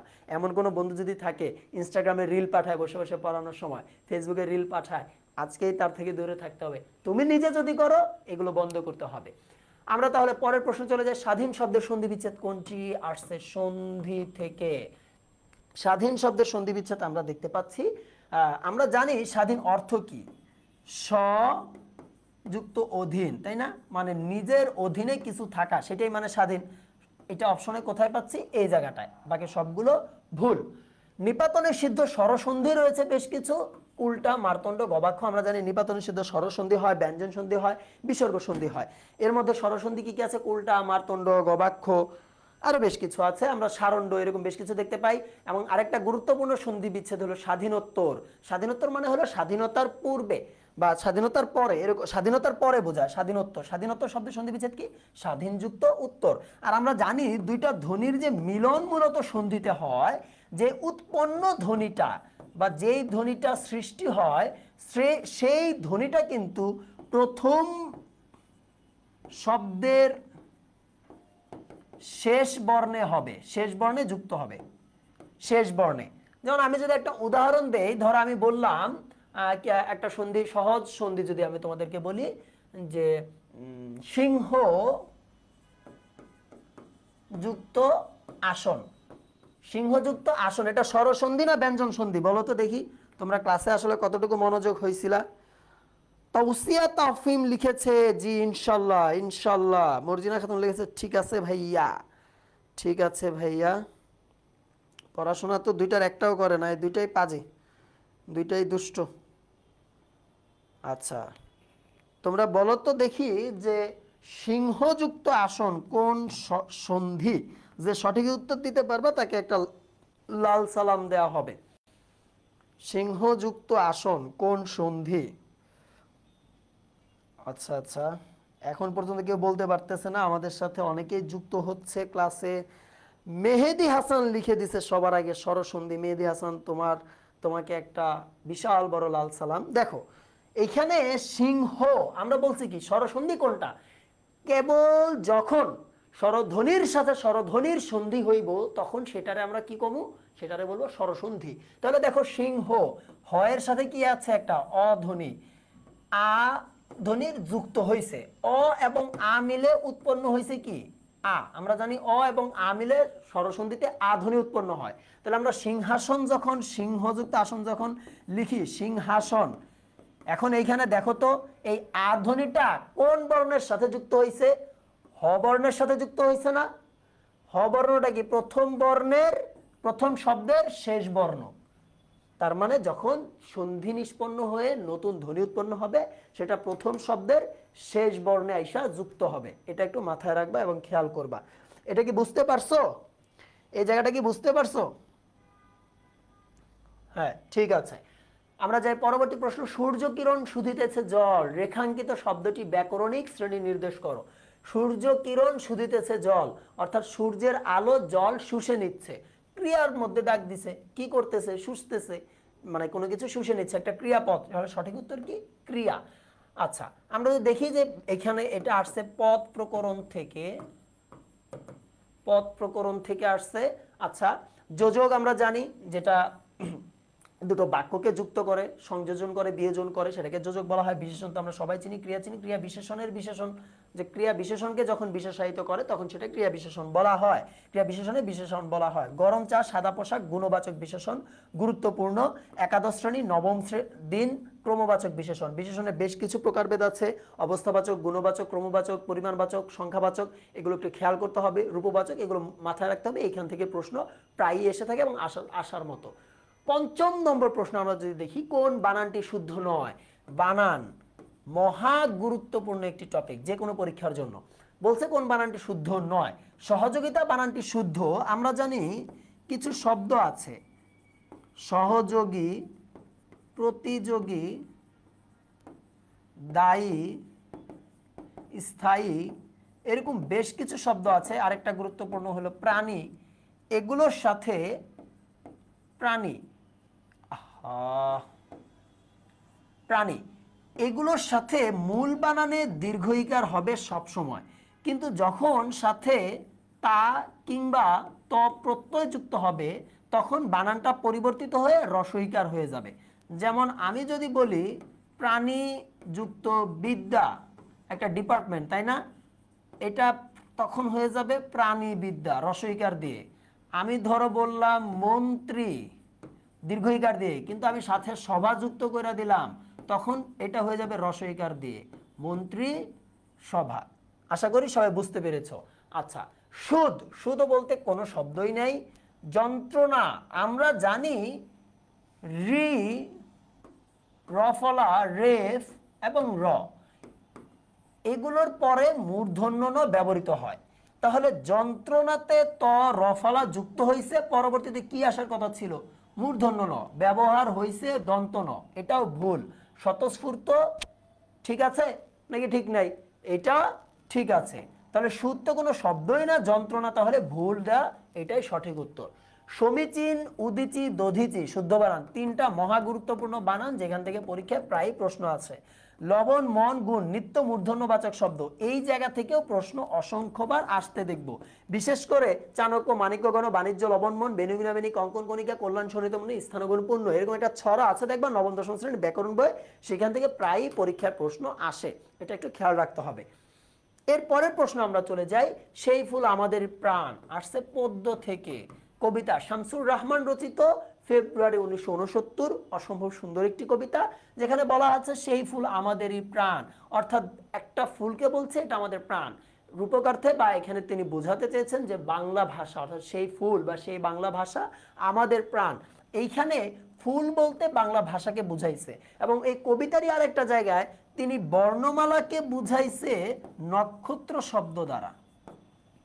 শামসুর রহমানকে বলা হয় সব্যসাচী লেখক। আচ্ছা, বর্ণমালা বুঝাতে নক্ষত্র ব্যবহার করেছিলেন তিনি, এবং সালামের চোখে আলোচিত ঢাকা, দুইজন ভাষা শহীদের নাম আমরা ফেব্রুয়ারি 1969 কবিতা দেখতে পাই, সালাম ও বরকত।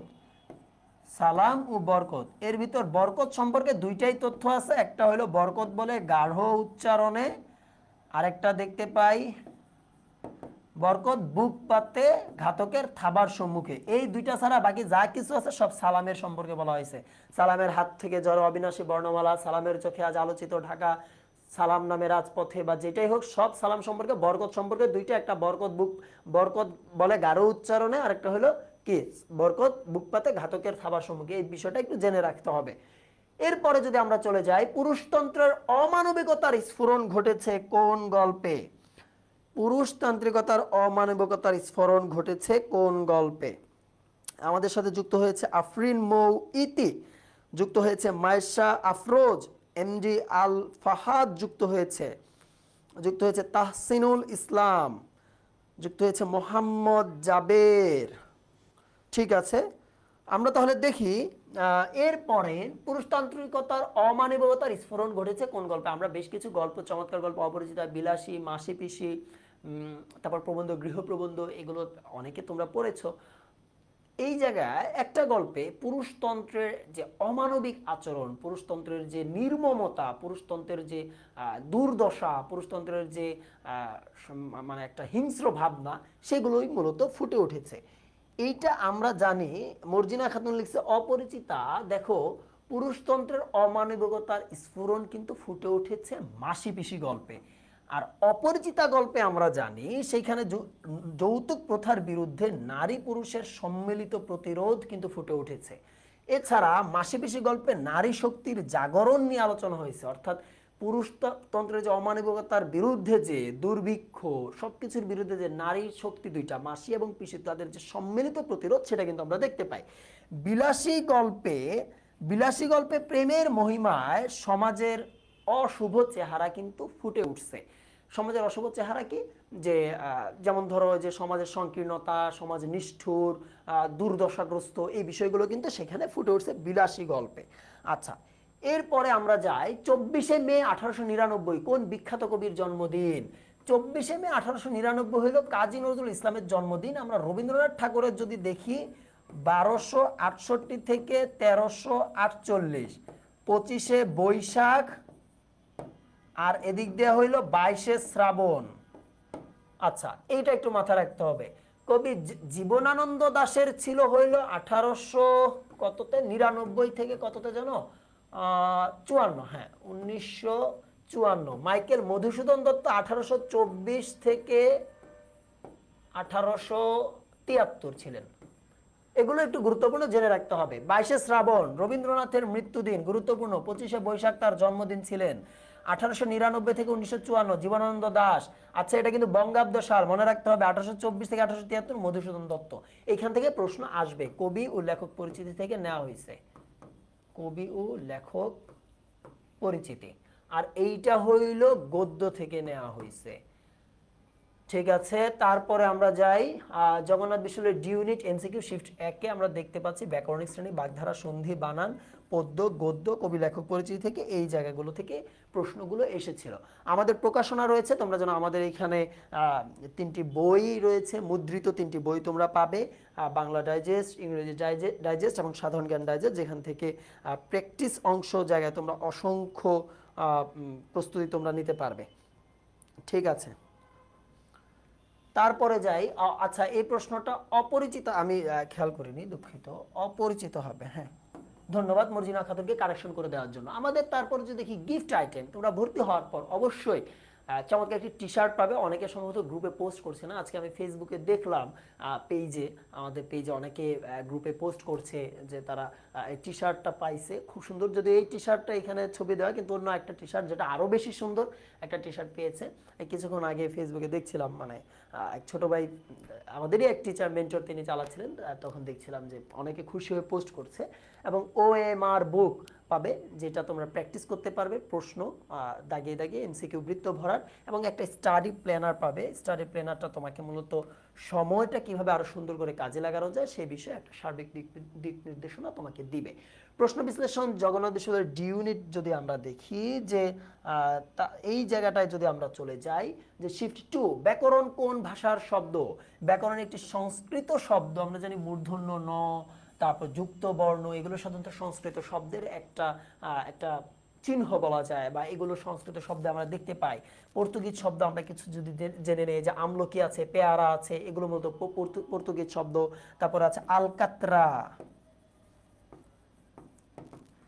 আচ্ছা, হিন্দি শব্দ আমরা তো দেখেছি ইতোমধ্যেই, ঝান্ডা, ঠান্ডা, এগুলো হিন্দি শব্দ। আরো বেশ কিছু হিন্দি শব্দ রয়েছে, মামলা, গরিব, এগুলো আরবি শব্দ, সালাদ, সাউম, এগুলো আরবি শব্দ। এইগুলো থেকে পরীক্ষা প্রশ্ন কিন্তু আমরা প্রায়ই আসতে দেখব। ঠিক আছে, তারপরে তাহলে এটা আসছে, আমরা দেখি কি শব্দ থেকে, এটাও ধরে নেই শব্দের জায়গা থেকে আসছে। কোন বানান গুচ্ছ অশুদ্ধ? বানানের অনেক প্রশ্ন আমরা ইতিমধ্যে পেয়েছি, এবং সবচেয়ে বেশি গুরুত্বপূর্ণ যে বিষয়, বানান কেবল এমসিকিউতে আসে এরকম কিন্তু নয়, বানান কিন্তু লিখিতেও আমরা অসংখ্য জায়গায় দেখব। বিশেষ করে বাক্য শুদ্ধিকরণ, প্রয়োগ, অপপ্রয়োগ, এই জায়গাগুলো থেকে প্রশ্ন কিন্তু এসে থাকে।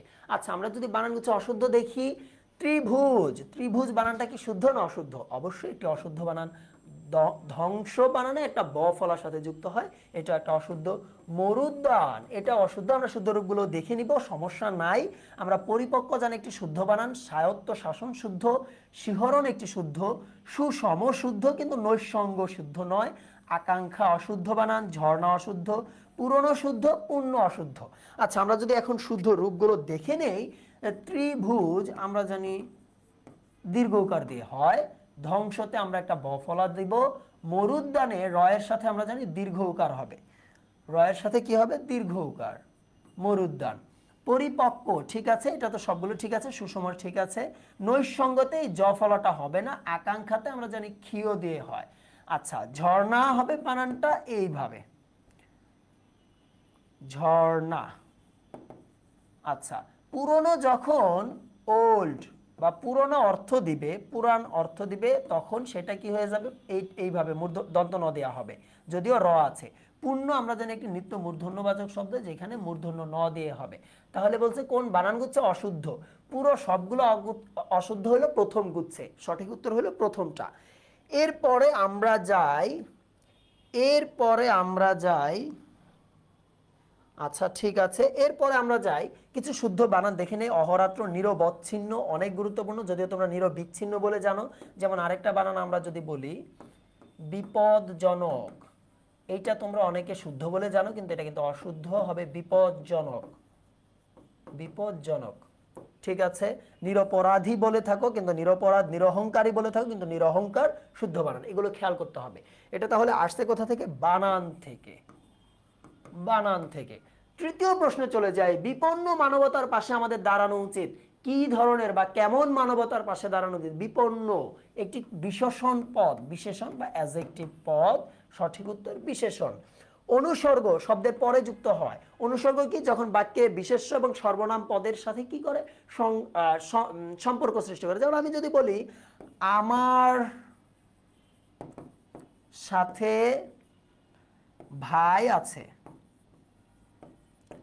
আছেন, এইখানে সাথে পদটা কি করছে? এই যে আমার বিশেষ্য পদ, ভাই আরেকটা বিশেষ্য পদ, এই দুটার মধ্যে কি করছে? সম্পর্ক তৈরি করছে। এগুলো সাধারণত অনুসর্গের কাজ, এবং অনুসর্গ সবসময় শব্দের পরে যুক্ত হয়। যেমন আমার, এটার পরে যুক্ত হয়েছে। আর উপসর্গ সবসময় শব্দের আগে যুক্ত হয়। যেমন আমি বললাম শহর, এর আগে যদি যুক্ত করে দেই উপ, হয়ে যায় উপশহর, অর্থাৎ শহরের ক্ষুদ্র রূপ বা সদৃশ। এরপরে যায় হাত ভারী, বাগধারাটির অর্থ কি? অনেকগুলা বাগধারা আমরা ইতোমধ্যে পাইছি, এইটা আমরা তাইলে ব্যাকরণিক শ্রেণী থেকে আসছে বা পদ প্রকরণ। আচ্ছা, তারপরে যাই হাতভারী, বাগধারা থেকে আসছে, বাগধারা থেকে আসছে। হাতভারী বাগধারার অর্থ কি? হাতভারী বাগধারার অর্থ হলো কৃপণ। একটু কৃপণ লোক আছে না? এই তোমাদের ভিতর কার কার হাতভারী লোক, হাতভারী অবস্থা? এই তোমাদের কার কার হাতভারী গুণ আছে, বা তোমাদের কোনো বন্ধুর হাতভারী গুণ আছে? থাকলে তাকে কমেন্টে মেনশন দিয়ে দাও, ঠিক আছে? দেখো, হাতভারী কৃপণ। আর আরো কিছু বাগধারা আমরা দেখে নেই। চোখ বুঝে থাকা, ভূমিকা না রাখা। দেখা কিছু লোক আছে মানে কোনো কিছু না, চোখ বুঝে এরকম থাকে, মানে কে কি করতেছে তার কোনো কিছু না, কোনো কাজে তার সংস্পর্শ সে রাখে না বা থাকে না, ভূমিকা রাখে না, অর্থাৎ সে সেখানে কোনো হেল্প করে না। ছেলের হাতের মোয়া, সহজলভ্য। ঠিক আছে, যে এত সহজে তোমরা এখন সবকিছু পেয়ে যাও, বাসায় না বলতেই, বাবা মার কাছে চাইতেই দিয়ে দেয়, সেজন্য আসলে পড়াশোনাটাকে তোমরা ছেলের হাতের মোয়া হিসেবে নিছো। কিন্তু নিজে যখন কামাই করে চলবা তখন দেখবা কত কষ্ট হয়। ডুব মারা, পালিয়ে যাওয়া, মানে পড়াশোনা বাদ দিয়ে ডুব মারছিলি, বাবা মা আমাদের বলে না, একটু বাইরে আধা ঘন্টার জন্য বাইরে গেলে, খেলতে গেলে, ছোটবেলায় এটা অনেক শোনা হতো, সারাদিন কই ডুব মারাছিলি, মানে সারাদিন কোথায় পালিয়েছিলি। ঠিক আছে, আমরা যাই এরপরে পঞ্চম প্রশ্ন। আচ্ছা, ব্যাকরণিক শ্রেণী থেকে এসেছে, ব্যাকরণিক শ্রেণী থেকে আসছে। নীল আকাশ, সবুজ মাঠ, কালো মেঘ, লাল গোলাপ কোন ধরনের বিশেষণ? এর আগে একবার বলে ফেলছি, রঙের নাম, সেটা কি? রূপবাচক বিশেষণ। আমরা যদি দেখি 1 টাকা, 200 লোক সংখ্যাবাচক বিশেষণ, অনেক পানি, প্রচুর টাকা পরিমাণবাচক বিশেষণ। এগুলো একটু খেয়াল করতে হবে। অবস্থাবাচক বিশেষণ আমরা এর মধ্যে একবার দেখছি, যেমন ভাজা মাছ, তাজা মাছ, ভাজা মাছ, এগুলো অবস্থাবাচক বিশেষণ। এরপরে যাই, উপন্যাসে উপস্থাপিত কাহিনীকে কি বলা হয়? উপন্যাসে উপস্থাপিত কাহিনীকে আখ্যান বাগ বলা হয়। এবং বাংলা সাহিত্যের শ্রেষ্ঠ ঔপন্যাসিক হলো বঙ্কিমচন্দ্র। বঙ্কিমচন্দ্র সর্বপ্রথম বাংলা সাহিত্যে সার্থক উপন্যাস লিখছিলেন, কপালকুণ্ডলা, এবং সর্বপ্রথম রোমান্টিক উপন্যাসও তিনিই লিখছেন, দুর্গেশ নন্দিনী। কপালকুণ্ডলা, বিষবৃক্ষ, আনন্দমঠ তার বিখ্যাত উপন্যাস। এর ভিতর বিষবৃক্ষ হলো একটি সামাজিক উপন্যাস। আনন্দমঠ, দেবী চৌধুরানী, সীতারাম, এগুলোকে রাজনৈতিক উপন্যাস বলা হয়। তুমি অধম তাই বলে আমি উত্তম হইব না কেন, বঙ্কিমচন্দ্রের বিখ্যাত উক্তি। আরেকটা বিখ্যাত উক্তি হইল, পথিক তুমি পথ হারাইছ। প্রথম রোমান্টিক ডায়লগ বাংলা সাহিত্যে, সর্বপ্রথম রোমান্টিক সংলাপ বা উক্তি, পথিক তুমি পথ হারাইছ। এইটা কপালকুণ্ডলা নবকুমাররে বলছিল, অর্থাৎ নায়িকা নায়ককে উক্তিটা করছিল যে পথিক তুমি পথ হারাইছ। আচ্ছা, এটার বিশাল বড় একটা ব্যাখ্যা আছে, সেদিকে যাইবো না, দরকারও নাই তোমাদের জন্য। প্রমোদ চৌধুরী সম্পাদিত সবুজপত্র পত্রিকা কত সালে প্রকাশিত হয়েছিল? বাংলা সাহিত্যের সর্বপ্রথম আঞ্চলিক ভাষা বা চলিত বাংলায় রচিত যে পত্রিকা, সেইটা ছিল এই সবুজপত্র পত্রিকা, যেটা 1914 সালে প্রকাশিত হয়েছিল। এটা আমরা ধরতে পারি যে বাংলা সাহিত্য থেকে আসছে, বাংলা সাহিত্যের ইতিহাস থেকে আসছে। ঠিক আছে, আচ্ছা, এই সবুজপত্র পত্রিকায় অপরিচিতা গল্প প্রকাশিত হয় এবং চলিত বাংলা ভাষায় রচিত সর্বপ্রথম পত্রিকাই হইল এই সবুজপত্র পত্রিকাটি। এরপর 8ম নাম্বার প্রশ্ন যদি আমরা যাই, 18 বছর বয়স কবিতাটি কোন ছন্দে রচিত? 18 বছর বয়স কবিতাটি সুকান্ত ভট্টাচার্যের রচিত একটি কবিতা। এই কবিতা 18 মূলত তারুণ্য বা নতুনের প্রতীক, নতুন শক্তি বা নবশক্তির প্রতীক। 18 বছর বয়স কবিতাটি মাত্রাবৃত্ত ছন্দে রচিত একটি কবিতা, এবং এই কবিতার যে রচয়িতা সুকান্ত ভট্টাচার্য, মাত্র 41 বছর তিনি বেঁচে ছিলেন, এবং তিনি 1921-এ জন্মগ্রহণ করছে না, 1921 থেকে 1947 তো সম্ভবত, নাকি ভুলে গেছি, দেখো 21 থেকে 47 সম্ভবত, ভুলে গেছি। দেখো, 21 বছর বয়সে মারা যান। ঘুম নেই, পূর্বাভাস, হরতাল তার বিখ্যাত কাব্যগ্রন্থ। আচ্ছা, ঘুম নেই, পূর্বাভাস, হরতাল তার বিখ্যাত কাব্যগ্রন্থ, এবং তাকে কিশোর কবি বলা হয়। এই তথ্যগুলো একটু সুকান্ত ভট্টাচার্য সম্পর্কে জানতে হবে। এরপরে যদি আমরা দেখি, জগন্নাথ বিশ্ববিদ্যালয়ের ডি ইউনিটের শিফট 2-তে আমরা শব্দ, বানান, ব্যাকরণিক শ্রেণী, বাগধারা, উপন্যাস, কবি, লেখক পরিচিতি, পদ্য থেকে প্রশ্ন এসেছে, যথারীতি একটি, দুইটি এবং একটি করে প্রশ্ন আমরা দেখতে পাচ্ছি। এবং সবগুলো প্রশ্ন দেখো, আমরা যদি দেখি যে আমরা যতগুলো টপিক দেখছি, দেখো বানান তোমার এইচএসসিতে ছিল, ব্যাকরণিক শ্রেণী তোমার এইচএসসিতে ছিল, বাগধারা এইচএসসিতে ছিল না, এটা তো বিরোচন অংশ, উপন্যাস তো এইচএসসিতে পড়ছোই তোমরা, কবি লেখক পরিচিতি আমরা বোর্ড বই থেকেই দেখতে পাচ্ছি, বাহিরের কিছু আসে নাই। পদ্য এগুলো তো এইচএসসিতেই ছিল।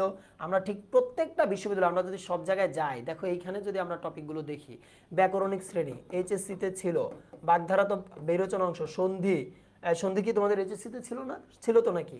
বানান এইচএসসিতে ছিল। আমরা যদি দেখি পদ্য গদ্য কবি লেখক পরিচিতি বোর্ড বই থেকেই আসছে, বাহিরের কিছুই নাই।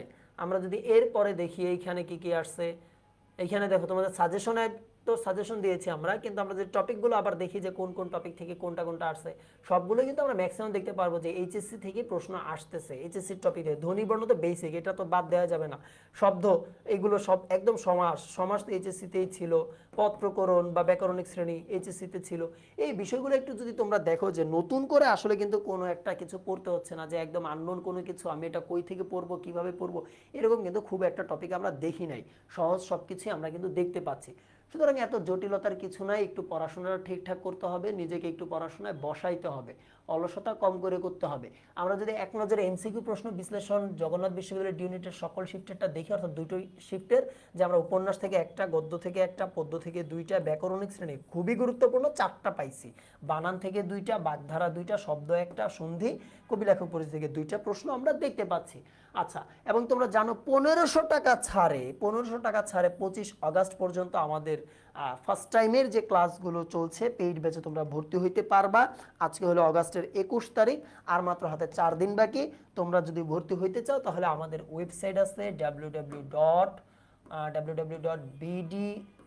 www.bdsoe.com, এই ঠিকানায়, কিংবা আমাদের ফেসবুক পেজে নক দাও, নক দিলেই তোমরা বিস্তারিত জানতে পারবা।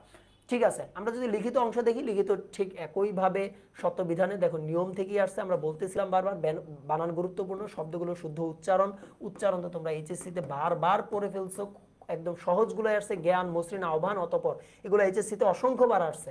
সুতরাং কঠিন কিছু নয়, পারিভাষিক শব্দ একদম সহজগুলো আসছে, উচ্চারণের রীতি অনুসারে ব্যঞ্জনধ্বনি 4টি শ্রেণী বিভাগ, এইটাও একদম সহজ জায়গা, বেসিক ব্যাকরণ থেকে আসছে, কণ্ঠ, তালব্য, এই জায়গাগুলো থেকে প্রশ্ন আসছে, এবং উদাহরণসহ নত্য বিধানের 4টি নিয়ম লেখা। দেখো একইভাবে প্রশ্নগুলো কিন্তু দুটো বিভাগে আমরা দেখতে পাচ্ছি, 2টা শিফটেই। এবং জগন্নাথের লিখিত কোন কোন শিফট থেকে আসছে যদি আমরা দেখি, নত্য সত্য বিধান 2টা শিফটে আসছে, উচ্চারণ একটা শিফটে আসছে, একটা শিফটে আসছে ব্যাকরণিক শ্রেণী, পারিভাষিক শব্দ 2টা শিফটে দেখতে পাচ্ছি, ধ্বনি ও বর্ণ 2টা শিফটে আমরা দেখতে পাচ্ছি। জাস্ট এই জায়গায় একটা ছোট তফাৎ আমরা দেখতে পাইলাম। আচ্ছা, সাজেশন যদি আমরা দিই এমসিকিউ এর জন্য, নাটক, উপন্যাস, গদ্য, পদ্য, ব্যাকরণ শ্রেণীর বানান, সন্ধি, শব্দ, উচ্চারণ, সমাস, কবি লেখক পরিচিতি, বাগধারা, ধ্বনিবর্ণ, পারিভাষিক শব্দ দেখতে হবে। এবং লিখিতর জন্য নত শত বিধানটা দেখতে হবে, উচ্চারণ দেখতে হবে, ব্যাকরণিক শ্রেণী, পারিভাষিক শব্দ, ধ্বনিবর্ণ, বানান, সমাস। অর্থাৎ এইচএসসি কেন্দ্রিক পড়াশোনাটা যার যত বেশি স্ট্রং থাকবে তার কিন্তু অ্যাডমিশনে তত বেশি সহজ হবে। এবং আমাদের যে সম্পূর্ণ টিচার প্যানেল রয়েছে এখানে তোমরা দেখতে পাচ্ছ, আমার মনে হয় অর্থিত হবে তোমরা যদি স্কুল অফ এক্সিলেন্সকে তোমাদের ভর্তি যুদ্ধের সঙ্গী করে নাও। আচ্ছা, আমাদের ক্লাস শেষ হয়ে গেছে। তোমাদের কারো কোনো কোশ্চেন থাকলে অবশ্যই কমেন্ট বক্সে জানাইতে পারো। আশা করি তোমরা বুঝতে পারছো যেই জায়গাগুলো থেকে প্রশ্ন আমরা সমাধান করছি সেগুলো পরীক্ষা আসার মতো গুরুত্বপূর্ণ, এবং এই বিষয়গুলো একটু খেয়াল করতে হবে। ঠিক আছে, মর্জিনা খাতুন একটা ছন্দ লিখে দিছে, মাত্রাবৃত্ত কবিতার ছন্দ, 18 বছরের বিদ্রোহীরা প্রতিদান না পেয়ে সোনার তরীতে বসে আছে। খুবই সুন্দর ছন্দ এবং সহজে মনে রাখার মতো ছন্দ, খেয়াল করো। ঠিক আছে, আশা করি তোমরা সবাই বুঝতে পেরেছো। আমরা তাহলে আমাদের ক্লাস শেষ করতে যাচ্ছি। ধন্যবাদ তোমাদের সবাইকে দীর্ঘক্ষণ আমাদের সাথে ক্লাসে যুক্ত থাকার জন্য। দেখা হবে তোমাদের সাথে পরবর্তী কোনো ক্লাসে। সে পর্যন্ত ভালো থেকো, সুস্থ থাকো, এবং সবচেয়ে বেশি যেটা গুরুত্বপূর্ণ সেটা হইল পড়াশোনা ঠিক করো এবং আল্লাহ তাআলার সাথে তোমাদের সংস্পর্শ বৃদ্ধি করো, আল্লাহর সাথে সম্পর্ক ভালো করো, পরিবারের সাথে সম্পর্ক ভালো করো। দিন শেষে পরিবার ছাড়া আসলে কেউই আমাদের সাথে থাকে না। ভালো থাকো, সুস্থ থাকো, দেখা হবে ইনশাআল্লাহ পরবর্তী যে কোনো ক্লাসে। আসসালামু আলাইকুম ওয়া রাহমাতুল্লাহি ওয়া বারাকাতুহু।